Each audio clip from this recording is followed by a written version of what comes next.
Après une longue négociation, l'homme finit par accepter de se soumettre au test de dépistage, même s'il ne comprend pas pourquoi les policiers sont aussi fermes. Vous avez consommé quoi comme... Donc voilà, donc là on a entre 6 et 10 minutes pour avoir un résultat, d'accord? 6 et 10 minutes. Entre 6 et 10 minutes. C'est-à-dire que je dois attendre 6 et 10 minutes. Là. C'est ça. Regardez, là, je vais aller faire les courses, c'est le ramadan, je sais pas, soyez clément. Mais non, monsieur. Vos collègues, pourquoi ils font des... Mais mes collègues font ce qu'ils veulent. Chacun sa spécialité. Je comprends pas. Arrêtez, chef, vous avez que ça à faire, ça se voit.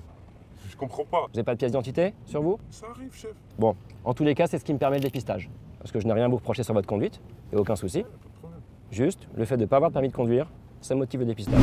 À Paris, certains policiers patrouillent en civil, comme Freddy, enquêteur au sein de l'UTJDR, l'unité de traitement judiciaire des délits routiers, un service de la police nationale dédié à la circulation parisienne.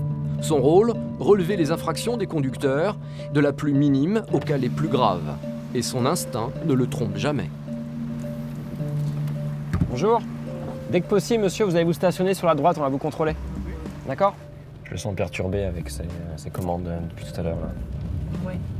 Et c'est là qu'on va tomber sur quelque chose. Ses années de service lui ont appris à reconnaître au premier coup d'œil un chauffeur suspect. Aujourd'hui, c'est ce jeune conducteur qui l'intrigue. Monsieur, bonjour. C'est quoi le motif du contrôle? Voilà, déjà on commence pas comme ça, on coupe le contact. D'accord? Il n'y a pas forcément de motif, monsieur. Le code de la route me permet de contrôler n'importe qui sans motif. Ok? Donc je vais vous demander vos papiers, s'il vous plaît. La carte grise, l'assurance, ainsi que votre permis de conduire. J'ai rien pu prendre sur moi, monsieur. Vous avez rien sur vous? Franchement, rien du tout. J'ai pas pu le prendre. Et je me suis fait contrôler avant-hier et vos collègues, ils ont fait un CNPC. Et... D'accord, très bien. Vous avez quoi sur vous? Dans votre sacoche, vous avez quoi? Papier d'identité? Oui. J'ai rien du tout. Franchement, j'ai rien, j'ai même pas de cigarette. Vous savez, c'est le ramadan, là, on va faire un peu de course là à Barbès. On allait rentrer. Barbès, à l'opposé, monsieur. Ouais, on allait prendre le périph' là.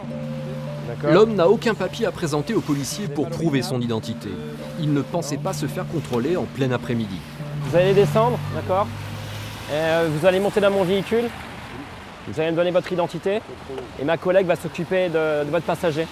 Mon collègue va prendre votre identité. Mon prénom, date de naissance, adresse, etc. L'interpellé décline une identité. Afin de confirmer ses dires, les policiers interrogent le passager de la voiture censé être un ami du conducteur. Vous le connaissez suffisamment bien, votre ami? Son nom, son prénom, sa date de naissance? C'est tout? D'accord. Peu importe. Moi, si j'ai personne qui puisse me confirmer son identité, il va venir avec nous. D'accord? Ouais, Mohamed, ça ne me suffit pas. Le contrôle va vite se transformer en interpellation. Sous le motif d'absence de papier d'identité, la police peut procéder à un dépistage de stupéfiants. Vous consommez pour du stupéfiant, monsieur? Ça m'arrive, ouais. Ça vous arrive? C'était quand la dernière fois? C'était hier soir. Mais ça, c'était interdit en France. D'accord? Vous ne pouvez pas consommer de produits stupéfiants. Les drogues sont interdites. Qui plus est au volant d'un véhicule. Vous conduisez? Je refuse le test. Vous refusez, monsieur? Je vais vous interpeller. D'accord? Vous pouvez le refuser. C'est un délit. Vous acceptez? Vous C'est refusez. sûr, vous allez trouver du shit dans mon sens, ça, c'est sûr. Parce que là, hier, j'ai fumé. Vas-y, c'est bon, on fait le test. Là. Vous faites le test? Mais c'est la loi, Attends, c'est tu la peux loi, enlever on ça, connaît s'il la loi, mais vous êtes compliqué.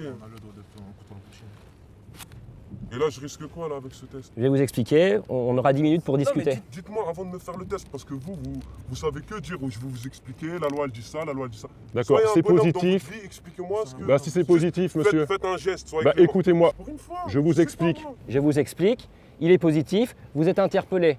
Je vous place en garde à vue. Ok? On va faire plus simple. Après une longue négociation, l'homme finit par accepter de se soumettre au test de dépistage, même s'il ne comprend pas pourquoi les policiers sont Merci. aussi fermes. Vous avez consommé quoi comme drogue? Du shit, comme d'hab. Donc voilà, donc là on a entre 6 et 10 minutes pour avoir un résultat. D'accord? 6 et 10 minutes. Entre 6 et 10 minutes. C'est-à-dire que je dois attendre 6 et 10 minutes. Là. C'est ça. Regardez, là, je vais aller faire les courses, c'est le ramadan, je sais pas, soyez clément. Mais non, monsieur. Vos collègues, pourquoi ils font des... Mais mes collègues font ce qu'ils veulent. Chacun sa spécialité. Je comprends pas. Arrêtez, chef, vous avez que ça à faire, ça se voit. Je comprends pas. Vous n'avez pas de pièce d'identité sur vous? Ça arrive, chef. Bon, en tous les cas, c'est ce qui me permet le dépistage. Parce que je n'ai rien à vous reprocher sur votre conduite, et aucun souci. Pas de problème. Juste, le fait de ne pas avoir de permis de conduire, ça motive le dépistage. Ok? Après 10 longues minutes d'attente, le verdict tombe. Le test de cannabis est positif. On voit qu'effectivement, il y a un trait qui apparaît. Ça prouve que vous êtes consommateur. Donc on va vous ramener avec nous. L'homme est immédiatement placé en garde à vue. Arrivé au commissariat, Freddy va enfin découvrir sa véritable identité. Et surprise, l'homme avait menti et donné le nom d'un ami, car il ne possède pas de permis.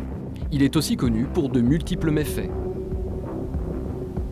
Donc là, on va commencer à faire l'audition justement sur les faits qu'on lui reproche, à savoir la conduite sous stup, donc tout ce qui est cannabis. Suite à ça, il était placé en garde à vue sous une fausse identité. Il a déclaré l'identité d'un ami. Donc on a une usurpation d'identité. Après une nuit en cellule, le jeune conducteur est auditionné. C'est Laetitia, la collègue de Freddy ayant participé à l'interpellation, qui prend sa déposition. Et face à la gravité des faits qui lui sont reprochés, l'homme a demandé la présence d'un avocat. Bah écoutez, je vais procéder à votre audition. Ok. D'accord, par rapport à votre interpellation d'hier soir. Donc vous êtes là pour défaut de permis de conduire, conduite en ayant fait usage de produits stupéfiants, et donc usurpation d'identité, puisque quand on vous a interpellé, vous avez donné le nom de votre ami. Bah, c'est un peu normal, non? Je pensais que c'était un contrôle routier, comme il disait votre collègue, là. À la base, Mais c'était un contrôle apparemment, routier. c'était pas un contrôle routier. Ah ouais, c'était Il quoi? fallait qu'il se mette quelque chose sur la dent, ce jour-là. Ah. Et donc, juste pour un contrôle routier, vous donnez l'identité de votre ami. Bah, je pensais pas que ça allait loin. Vous comprenez, madame? Je pensais que c'était un contrôle comme ça, banal. Donc le permis de conduire, on est bien d'accord, vous ne l'avez jamais eu? Non. Je m'étais inscrit à l'auto-école, mais voilà, je n'ai pas pu suivre. D'accord. Donc de ce fait, pourquoi vous conduisez alors que vous le savez que vous n'avez pas de permis de conduire? C'était la première fois que je prenais le volant ce jour-là. Comme mon collègue, il avait une infection au doigt, il ne pouvait pas conduire. Donc c'est pas une habitude. Non, c'est pas une habitude. Donc là, il apparaît que vous avez été signalisé en date du 24 juillet 2011 pour des faits de conduite sous l'influence de produits stupéfiants et conduite sans permis. Ouais, peut-être, c'est ça. C'était bien en 2011, il y a 4 ans, madame. Oui, mais je vous ai demandé si vous étiez connu. Des services de police pour les mêmes faits. 4 ans. C'est marrant. Le jeune homme affirme ne pas se souvenir de ces infractions. Et encore une fois, il ment aux policiers. Il s'invente un domicile, il dit vivre chez son cousin. Allô? Mais celui-ci refuse. Je vous remercie, monsieur. Au revoir. Alors, votre ami me confirme, votre cousin, me dit que effectivement, lui, il habite. Mais en revanche, vous n'y habitez pas. Si, je dors chez lui, je vous dis. Il me dit Oui, l'inverse. parce qu'on s'est pris la tête peut-être il y a 2 jours, c'est. D'accord. Ouais. Lui, qui est locataire propriétaire officiel de cet appartement, il me dit non, il n'habite pas avec moi. Ouais, il vous dit ça, mais moi j'habite avec lui, je vous dis ça. Donc, ça sera une vérification de domicile négative. L'homme refuse de coopérer avec les forces de l'ordre. Son entêtement va lui coûter cher.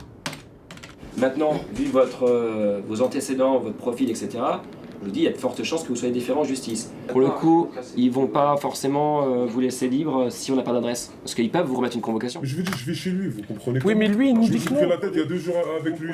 C'est tout. Vous êtes en train de me dire, je vais ailleurs. Qu'est-ce que vous voulez que je vous dise, moi? Vous me dites, je vais ailleurs alors que je vis là-bas. Qu'est-ce que vous voulez que je vous dise? Vous n'habitez pas là-bas. Eh ben moi, je t'ai dit que j'habite là-bas. D'accord. C'est bon. C'est pas chez vous. Ouais, c'est pas chez moi, c'est Oui, chez lui. d'accord. On s'est compris, merci. Bah pour moi, je sais où j'habite. Quand je sors, je sais où je vais rentrer. Bah, c'est très bien. Vous priez aujourd'hui. Un profil comme le sien, il y a de fortes chances qu'il soit déféré en justice à l'issue de sa garde à vue et que la peine peut être mise à exécution. Oui. Replacé en garde à vue, cet homme finira sa journée en cellule.